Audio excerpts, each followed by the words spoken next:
Garage wall storage, easy DIY idea. So you'll notice here, this is a finished product. It's not too intensive. It allows me to get all my equipment for camping, fishing, and anything really, car washing. I've got a mixture of things here. I keep some of my pet food here as well, and it lets me easily get everything. In this video, I'm going to explain how I made this step by step. You'll get a time lapse of me building the entire thing from scratch. You can see here I've got these storage bins and baskets where I organize everything into. So when I'm going camping, what I will do is get the relevant bags, for example, from the bags basket, and then fill it with the camping equipment I require for that session. And it's all easy to hand, it's organized, and it took me about a day to make. So a day, if you have all the lumber and the wood, and you've got a little bit of DIY skills and a drill and all the equipment such as screws, you can easily do this. And I like the fact that all the camping gear can go into its relevant basket and go back into the wall storage unit. You don't have to have a specific totes or baskets for this. I was able to get quite a few from a connection from a shop I used to work at when I was really young, and they gave me lots of these baskets for free. And these baskets are generally used for food, so they actually get, like, for example, if you get melons or uh, spinach or that kind of thing, it comes in these baskets, and they're actually quite handy for use in this sort of scenario because they're all the similar depth. So when you build it out and make a unit, you can easily fit everything in this. You'll see I've got things like campfire stuff, camp kitchen stuff, tarps, fishing equipment, and I've also got some rods on there as well, which I'll show you a quick trick for. Car wash, drill, organizer, grinders, DIY tools, a couple of baskets I've yet to name, safety, such as earplugs, ear defenders, eye protection, motorcycle things. In the top section there, I've got some food in those old paint buckets, bike equipment, Maxis stuff, and then at the top, chairs, camping tables, bags. So you'll see it actually got a lot of equipment in a very little amount of space. This wall here that I made the shelving on, it's about 2 feet deep and about 10 feet wide. So I've got a lot of equipment in there, and then I actually use these additional smaller sizes for more smaller equipment. So crafting supplies, sanding supplies, and painting brushes of that nature. So hang about in this video. Hopefully you'll enjoy this. I'll give you a breakdown of what I've been doing. I'm going to talk over this to give you an idea of how you can do this. You'll notice this space I use for a number of projects. I've done my motorcycle equipment here as well, and over time it slowly does work very well. So here are those baskets that I mentioned. So I was able to get a number of these from the supermarket. They normally use these for food type things. So like, if you get salads and all those loose greens. And you'll see here I made the shelf in size for these, so they actually fit nicely and easily. You don't have to use them, but I like to use them. And the wood lumber that I'm using, it's a 2 by 1 inch. I brought it from the lumber yard, and I wanted to get this project done on the weekend. I didn't want to take too much time on it, so I was able to just bring it in my own car. You notice I took the headrests off the car, put it all the way up to the dash. I got in total I used 8 pieces of long lumber, which is these woods here. I cleaned out the garage. You can see this is what it looked like before I actually did anything. There's an old sofa bed in there and some old old stuff basically. So the first point of call was to hyperlapse and just go through and clean out that space to allow me to measure up and make the relevant drawers. In the past, I've stuck up some old drawers from cabinets on the wall, but I wasn't making good use of the space. So the main benefit here is the lumber is not expensive, it's not heavy 4 by 2s or 3 by 2s, because lumber is expensive now, timber. So I actually got the smallest, well, not the smallest, it's the second smallest size. And when it's actually built out, it will support itself very well. So you'll notice I'm leaving a foot gap in between so I can put the smaller baskets and the bigger baskets into this section, because at this point I wasn't sure how I wanted to lay out the baskets within the shelves. And also I was thinking about putting some of the bigger items like the camping tents and the collapsible tarps and tents into the spaces. So it may be a case that I'll have to leave a bigger gap. So you'll see here the main tools: hammer, screws, and wood drill bits, as well as masonry drill bits if you're going to screw into the wall. So the main idea is getting buttons on the wall where you want the shelves to be. So I did a quick sketch on paper just to give me an idea of how well I can use the space. And you'll also note that this garage is not all entirely square, and the floor is not all level either. So I've seen quite a few videos on YouTube where it's very easy if you have a plumb surface, so if it's all square or if your floors are level. However, because mine are uneven, I'm actually using different sizes just to make the surfaces level of my worktops and drawers.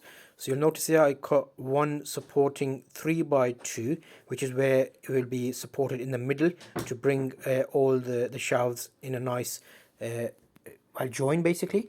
So I am using full length timbers, so that will help because I won't have as many joints, but I wasn't sure about where to put the legs to support the center.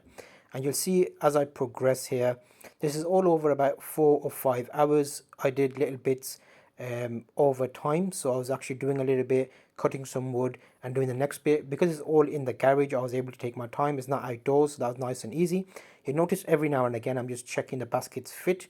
I put a couple of supports in the middle, sawed them off. Again, these are 2x1 inch woods, and then I use a 3x2 to support the center to level it off. So you'll see here now I'm putting little noggins inside, and I haven't spaced them out uh, evenly. So what I'm going to do is I have got some MDF sheets of plywood type which I'm going to be putting on the shelves, and I will be putting the noggins and moving them along to the joins. Because this is a long wall, I will most likely have joints as well as little odd cuts on the ends because the walls are not even, they're slanted. So you'll see I'm just using drill bits here. They're 3-inch drill bits, screws even, and I'm using the wood just to position and clamps to hold it in place.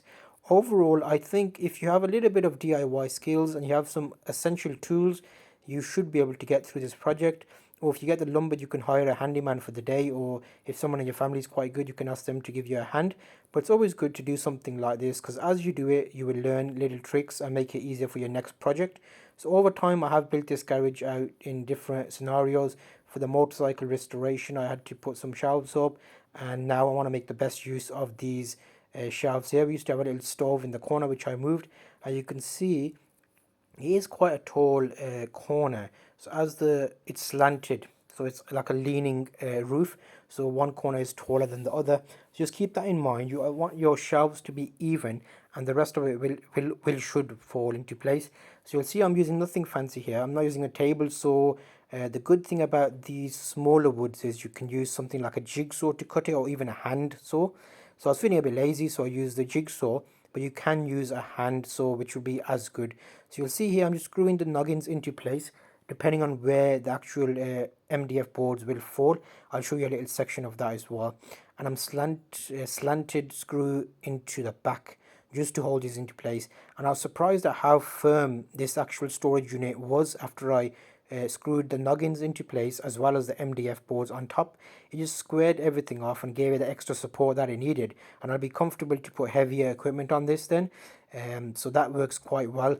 It's all down to how well you screw things together, how plumb and square they are, and each piece supporting the additional piece. So you'll notice I have the wall in the back with a batten, and then noggins holding the front batten in place, and then I've got legs on each corner of the front, which are the 3x2s.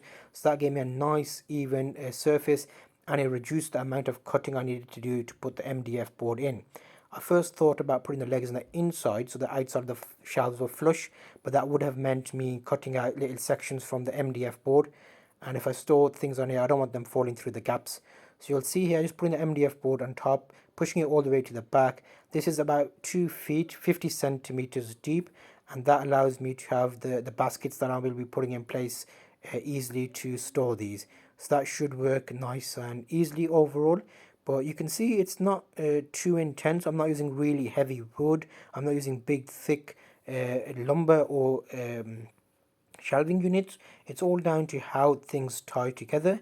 Some people like to over engineer things, which is a good idea because you never know what you will be using these for in future.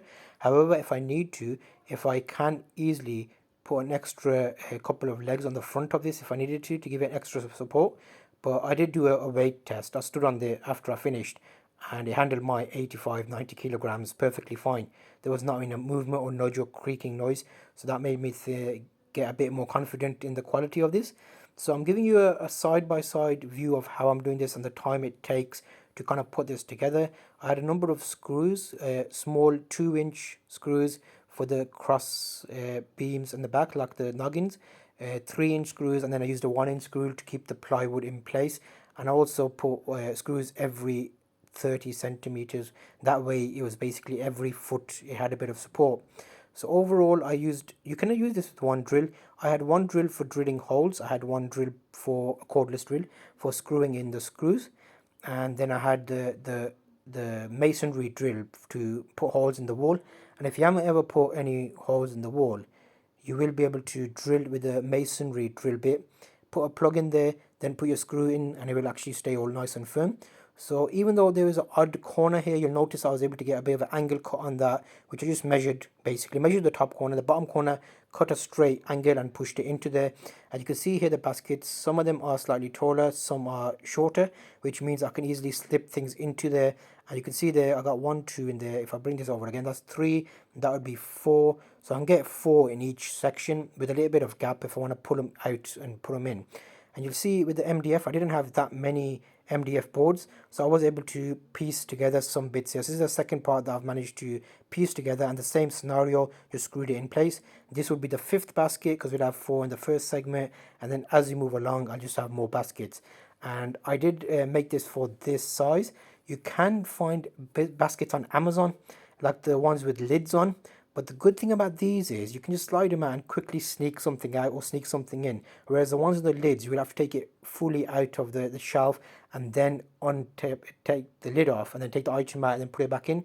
So it's just making it as quick and easy as possible, because when you're excited and you're going camping or canoeing or fishing the day before, you can quickly spend 5-10 minutes in here, pick up all the essentials you need, and from each section you're more likely to get everything you need, because I've got one basket for kitchen equipment and I know what I need for kitchen equipment. The fire's in there, the gas is in there, the kettle's in there, the utensils will be in there, so I can just pick out the things I need.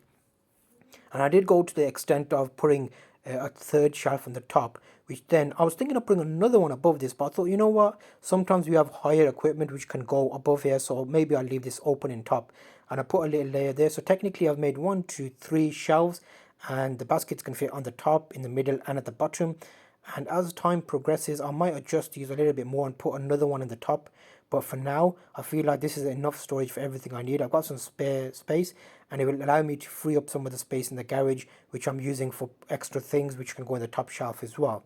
So you can see, adjustment wise, you can easily adjust them around to fit and work for your advantage, because not everything is going to be the same size. And not everything will fit in baskets, so keep that in mind when you're doing your setting up, because there's always that odd tent or poles that will not fit, so you can actually put them right at the top. Or if you've got a gazebo or something like that, or a jet wash or a power washer, you can fit that in the bottom section. And putting it in a way that if there's something that's going to come back wet, put that on the floor. So for example, my fishing equipment I keep on the bottom, because that way if any water drips off, it's going to drip onto the cement floor and it'll dry up. Whereas if you put it above another shelf, you may drip into the shelf below. So little things like that will be handy. And you'll see here I put the last leg support on the end against the wall, and I did that at the end because I felt like I wanted to get the right measurements so then I can level it off. And then I did a couple of little tricks for the fishing rods. I used an old pipe, I did a couple of holes in the pipe, screwed that onto the outer frame of the shelf, which then allowed me to push the whip, the poles for fishing rods in there, and those will always get wet, so I can put them standing up so the water drips off to the floor. So I found those nice little tips like that. As well as in the back, you can see I used some old drink bottles with holes cut out for screws and things. So overall, it's just making best use of the space you've got. Not all of us have as much space as this, so you can actually make this a half system and not have it as long as I have, and make it a bit shorter. And using the same type of tools, the drill bits, cordless drills, helps you just get this done a little bit quicker. A jigsaw helps if you don't want to use a handsaw. And here you can see I'm just making the screw a little bit bigger to allow me to fit through a little screw and screw that straight into the timber. And I've got a vise here which helps as well in this situation. So overall this works nicely. And I feel like there's a couple of other tricks and tips I will show you, so keep tuned for the rest of this video where I'm going to show you how I managed to store everything, a quick review on the other side, because I did make some shelves along the above where I'm working now, because there's a workstation here. You'll see here we've got Max's food in the top bucket, which is basically dry food mix. You can see one of the baskets there with my bike cycle equipment, things like extra brake pads, bike cycle pump, inner tubes, that kind of thing sits there. But you'll see with this little hack here, you can just slide in your fishing equipment, your rods, and they can be stored out of the way. They're not going to get damaged, they're carbon fiber, so it's always nice to have a spot for everything so you know if something's missing or if you forgot to put something back. And I've got some extra equipment in the bottom, like a fuel storage gas tank for fuel and extra equipment. So overall it works very nicely and helps you. And remember the baskets, those baskets are the main addition that helped me get through this option. I'll put some links in the description for similar things you can probably pick up on Amazon, because not everybody will have connections in terms of how I was able to get these, because I worked at the shop previously and they've just given them to me. But this may not be available to you where you live, so you can always order from Amazon and pick that up. So you'll see here, there's been a couple of iterations. I've worked out a few ways. I put some motorcycle oil in the top and it all fits nicely. I like the setup now. Kitchen and camping, all that equipment's on one side, fishing equipment's on another side, odds and sods are on the end, so like extra drill, grinder, and then I'm just fitting out the bottom sections. If you have already cabinets or drawers, you can slide them underneath just to give you some more storage space. And the motorcycle stuff right in the corner, because we're working on a motorcycle restoration and keeping all that equipment together. So I like this. It's easy to pull out. You would have seen at the start of the video how easy I'm able to just pull out what I need, put the tents in, put the extra gaming equipment, badminton sets, and then have a little drawer on the side, and it works nicely and it's all very easy to make. It didn't cost me a lot of money. It's just a matter of spending a bit of time using ingenuity to build that out. These old cabinets had doors on. I took the doors off and just put some baskets within them, so I've got easy access to all the extra equipment like the electrics, the chargers, the cables, the sanding, the paint brushes, all that kind of crafting material.